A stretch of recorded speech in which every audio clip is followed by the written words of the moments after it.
तो फिल्म की शुरुआत एक फैमिली से होती है जो छुट्टियां मनाने के लिए एक आइलैंड पे जा रही थी। उस आइलैंड पे एक खास किस्म का फेस्टिवल होने वाला था जिसे करनतान कहा जाता है। सूजन यानी मॉम बच्चों को बताती है कि सदियों पहले उस आइलैंड पे एक वबा फैल गई थी, जिसकी वजह से सभी लोगों को क्वारंटाइन होना पड़ा था, अपने घरों में बंद होना पड़ा था। बाहर निकलकर इन्होंने कई महीनों तक कोई काम नहीं किया और इस तरह वहाँ कहत पड़ गया। कहत की वजह से लोग कुछ भूख से मरने लगे तो कुछ ने दूसरे इंसानों का शिकार करना शुरू कर दिया। आखिर ये लोग अपना क्वारंटाइन खत्म करके घरों से बाहर तो निकल आए, लेकिन तब तक उस आइलैंड का बहुत बड़ा नुकसान हो चुका था। और उसी सब की याद में हर 10 साल बाद यहाँ पर एक फेस्टिवल मनाया जाता है जिसमें सभी लोग 8 घंटे तक थिएटर परफॉर्म करते हैं और उस टाइम जो कुछ हुआ था वो इस ड्रामा में दिखाते हैं, ताकि आज के बच्चे अपने एंसेस्टर्स की यानी अपने दादा परदादा की उन कुर्बानियों को ना भूल सकें। अब रास्ते में ये लोग एक कैफे के पास रुकते हैं जहाँ का ऑनर बहुत ही ज्यादा रूड था। सुजैन उससे नॉर्मल सवाल जवाब करने की कोशिश करती है और उससे उसके बच्चों के बारे में पूछती है, तो ये आदमी बड़ा रूड होकर बताता है कि वो मर गए और ज्यादा इनके सवालों का कोई जवाब नहीं देता। इनके बच्चे भी अब इसी कैफे को विजिट करने के लिए जाते हैं और इन्हें कैफे के बैक साइड पर एक समुद्री परिंदा अजीब तरीके से कटा हुआ मिलता है, जिसकी ये लोग पिक्चर ले लेते हैं। खैर, खाना खाने के बाद सूजन जब उस आइलैंड पर समुद्र के रास्ते से जाने वाली बोट का पूछती है तो उस आइलैंड का नाम सुनते ही खौफ से वो होटल ऑनर अपनी प्लेट ही तोड़ देता है और इन लोगों से खौफ में आकर कहता है वहां जाना ठीक नहीं, और इस महीने में तो बिल्कुल भी नहीं, क्योंकि इस महीने उनका करनतान फेस्टिवल आने वाला है जिसके दौरान वो किसी बाहर से आने वाले लोगों का आना पसंद नहीं करते। यहाँ तक कि आम हालात के लिए भी वहाँ कोई होटल नहीं है जहाँ पर कोई विजिटर आकर रुके। तो रिचर्ड होटल ऑनर को वो घर दिखाता है जिसे उन्होंने छुट्टियां गुजारने के लिए बुक किया था। आखिर वो होटल ऑनर इनके साथ सच ही बोल देता है और बताता है कि उस आइलैंड के लोग साइको हैं और बाहर से आने वाले लोगों को वो काट कर खा भी लेते हैं। लेकिन इस सब के बाद भी इन्हें डर नहीं लगता, क्योंकि इन्हें लग रहा था कि ये शेफ बकवास कर रहा है। सुजन को हर हाल में करनतान देखना था, वो इतना लंबा सफर तय कर भी आए थे, इसीलिए वापस जाने का तो सवाल पैदा होता ही नहीं था। थोड़ी ही देर में इन्हें यहाँ साहिल पर एक बोट की आवाज भी आ जाती है, जिस पर जल्दी से ये लोग जब सामान लेकर चढ़ने ही वाले होते हैं तो रिचर्ड को याद आता है कि वो तो अपना पर्स होटल में ही भूल आया, जिसे वो लेकर जल्दी से वापस आता है। और तब बोट में लड़की पूछती है कि आप लोगों को जाना कहाँ है। ये लोग उसी आइलैंड का नाम लेते हैं तो वो लड़की भी डर जाती है और यहाँ पर बैठे सभी लोग भी इनको अजीबोगरीब नजरों से देखने लग जाते हैं। यहाँ तक के लोग तो इनसे इस तरह बदतमीजी करते हैं जैसे इन लोगों ने उनका कुछ बुरा किया हो और ये लोग उनसे नफरत करते हो। कुछ देर में ये लोग उस आइलैंड पर रुक भी जाते हैं और ये देखकर वो हैरान होते हैं कि यहाँ पर इस पूरे आइलैंड के लोग जमा हुए भी थे। उनके आने पर खुशी से उनका वेलकम करने के लिए नहीं, बल्कि वो लोग बहुत गुस्सा थे इन लोगों के यहाँ आने की वजह से। अब यहाँ की लीडर क्लारा उनके सामने आती है और पूछती है कि आप लोग कौन हैं और यहाँ आने का आप लोग का मकसद क्या है।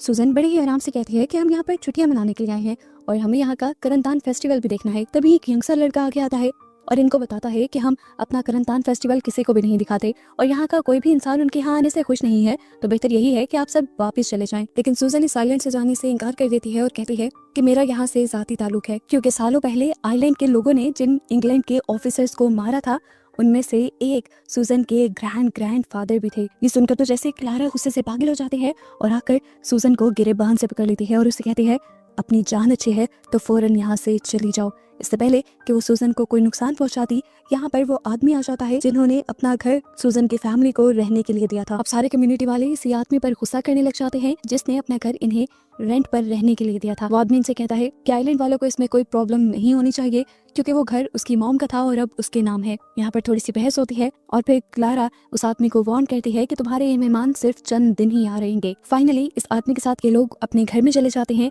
जहाँ बैठकर रिचर्ड सुकून का सांस लेता है और वो आदमी एक डरावनी कहानी बताता है कि एक घर उसकी मॉम का था और आइलैंड के लोगों ने उन्हें यहीं पर कत्ल कर दिया था जहाँ पर इस टाइम रिचर्ड बैठा है। खैर, वो अब आदमी यहाँ से चला जाता है। ये लोग अपना सामान अनपैक करते हैं और जैसे ही नहाने के लिए वॉशरूम में चली जाती है, जहाँ नहाते हुए उसे शीशे की दूसरी तरफ से बहुत ही अजीबोगरीब आवाजें आ रही थी, लेकिन उसने जाकर चेक भी किया तो वहाँ कुछ भी नहीं था। अब थोड़ी देर बाद ये लोग डिनर करते हैं और सोने के लिए चले जाते हैं, जहाँ आधी रात में इनकी आंख एक अजीब से शोर से खुलती है। ये सभी परेशान हो जाते हैं। रिचर्ड और सूजन बाहर चेक करने के लिए जाते हैं तो देखते हैं कि वहाँ पूरे आइलैंड के लोग जमा थे, अपने मुंह पे अजीब मास्क लगाए, बड़े बड़े गाउन पहने, वो हाथों में मशाल लिए हुए थे। अजीब सा शोर मचाकर वो इन्हें डरा रहे थे। तो सूजन इन आइलैंड वालों को कहती है आपको ये शोर बंद करना होगा, अंदर हमारे बच्चे डिस्टर्ब हो रहे हैं।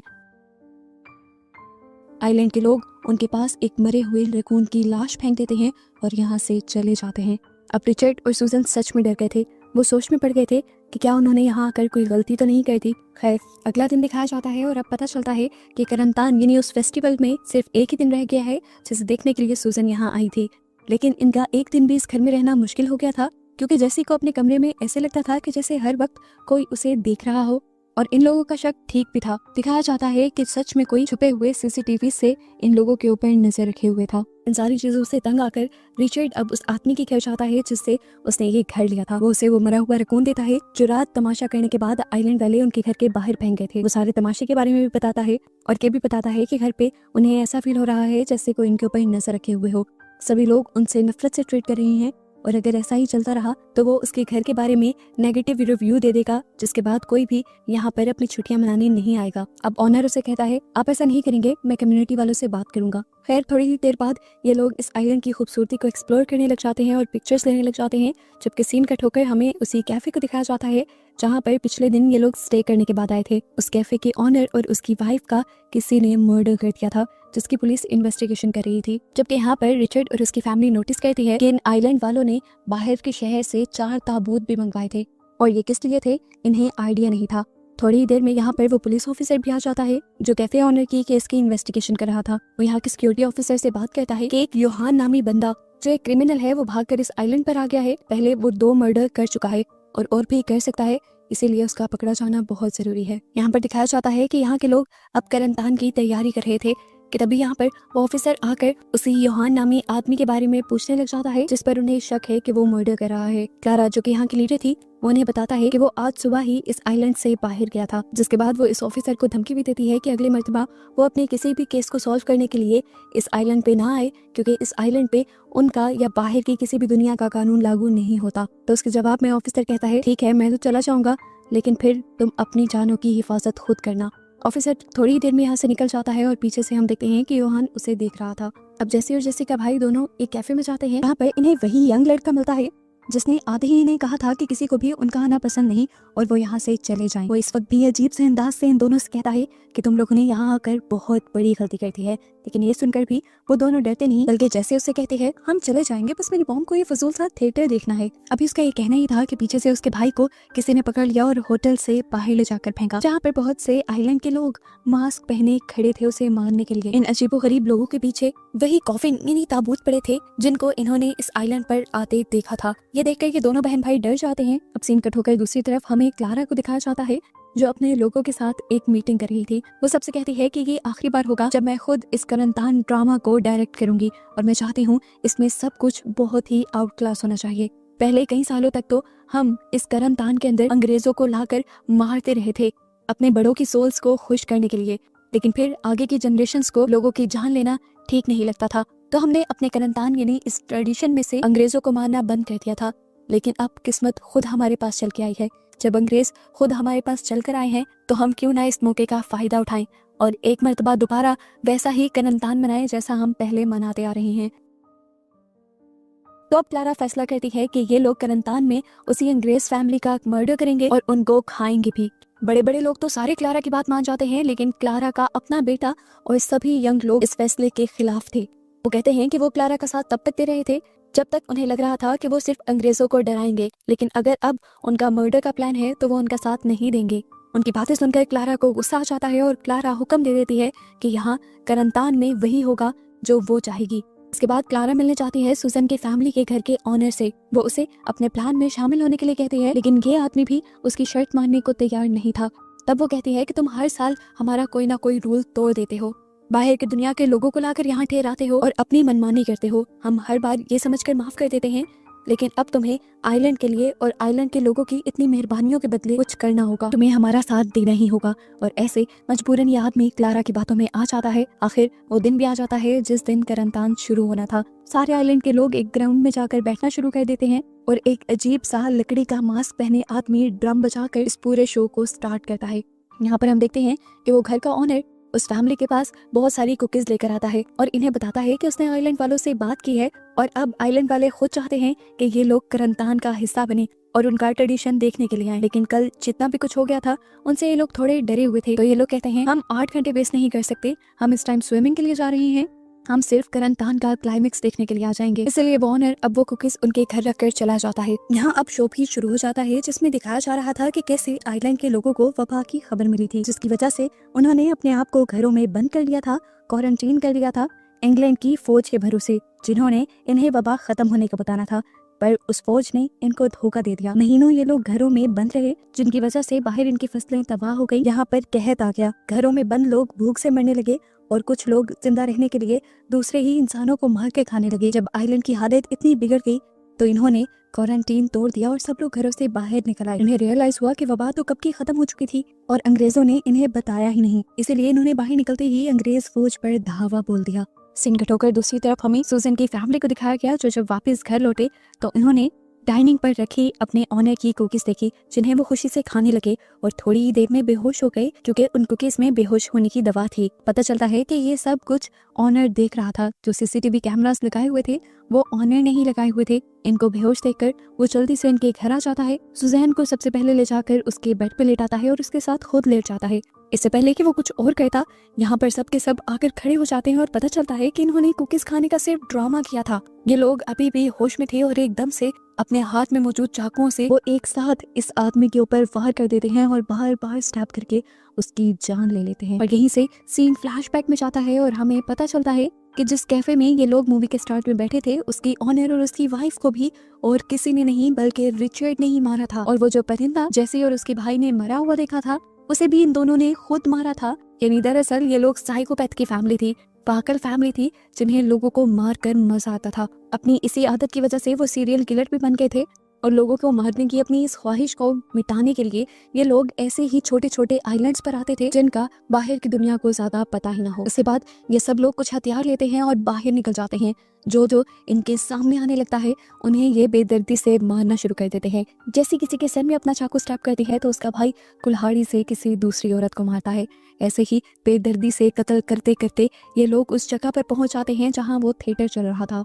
यहाँ पर भी ये लोग अपने रास्ते में आने वाले हर इंसान को मारने लगे थे और यहाँ पे भगदड़ मच चुकी थी। क्लारा को भी पता चला था कि उनके आइलैंड पर हमला हो गया है, लेकिन ये हमला किसने किया था क्लारा ये नहीं जानती थी। उसे बस ये पता था कि ये उसका आखिरी करंटीना है, ये आखिरी फेस्टिवल है जिसे वो हर हाल में पूरा करने में लगी हुई थी।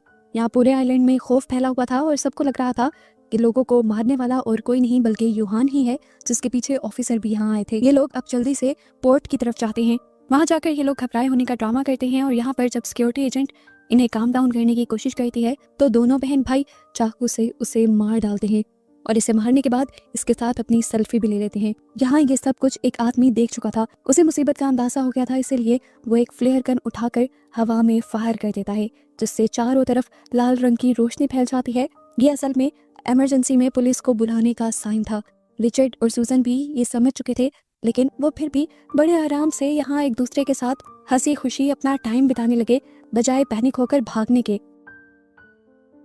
यहाँ पे दिखाया जाता है कि बचे कुछ आइलैंड के लोग अब एक छोटे से घर के अंदर छुपने की कोशिश करते हैं, जिन्हें रिचर्ड देख चुका था। वो दरवाजों में बने गैप में एक चाकू मारता है, जो पहले तो किसी को नहीं लगता, लेकिन एक दो मर्तबा इसी तरह वार करने पर क्लारा इससे जख्मी हो जाती है। यहाँ पर अंदर से भी लोग इन किलर्स के ऊपर हमला करते हैं, ये जाने बगैर कि किलर्स हैं कौन। इनका चाकू रिचर्ड को लग जाता है, वो बुरी तरह जख्मी होता है, लेकिन फिर भी ऐसे ही एक्ट करता है कि जैसे उसे कुछ हुआ ही ना हो। फाइनली ये लोग यहाँ का दरवाजा तोड़ने में कामयाब भी हो गए थे। क्लारा, उसका बेटा और एक और जवान लड़का यहाँ से भागने में कामयाब हो गए, लेकिन बाकी सब इन लोगों के सामने फंस गए, जिन्हें एक एक करके बेदर्दी से इन्होंने कत्ल कर दिया। हर इंसान को पेट, सर और दिल में स्टैब करके इन्होंने मारा था। यहाँ पर वो ऑफिसर जो पिछले दिन ही इस आइलैंड पे आया था, उसे खबर मिलती है कि यूहान ने आइलैंड पर कत्ले आम मचा दिया है, यानी वो बहुत सारे लोगों का मर्डर कर रहा है। सीन कट होकर दोबारा आइलैंड को दिखाया जाता है, जहाँ पर सारी ही इंसानी लाशों को इकट्ठा करके रिचर्ड और उसकी फैमिली ने जला दिया था और अब वो आराम से बैठे हुए थे।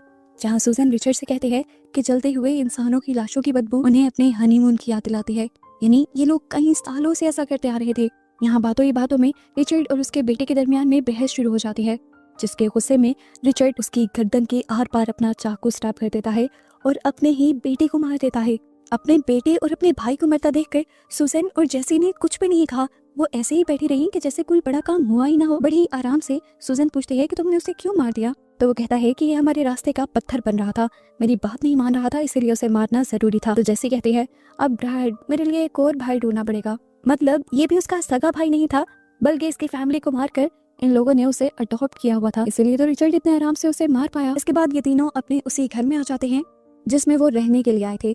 इस घर के पीछे ही ऑनर का घर भी था, जिसके अंदर ये जब जाते हैं तो वहाँ पर बहुत से सीसीटीवीज देखते हैं और ये जानकर इन्हें बहुत बुरा लगता है कि घर का ऑनर इनके ऊपर नजर रखे हुए था। यहाँ पर रिचर्ड को एक अंदरूनी रास्ता भी मिलता है जो इनके घर की तरफ जा रहा था। रिचर्ड यहाँ से जाने का फैसला करता है, जबकि दूसरी तरफ हमें पता चलता है कि क्लारा के ऊपर अभी भी करनतान को खत्म करने का भूत सवार था और करनतान को खत्म करने के लिए वो अंग्रेजों को मारना चाहती थी। इसीलिए वो अपने साथी के साथ गन लिए इस घर में आ जाती है, जहाँ सबसे पहले उसका सामना हो जाता है जैसी से जो उसके सामने मासूम होने का ड्रामा करने लग जाती है और बताती है कि इस घर का ऑनर एकदम से पागल हो गया था।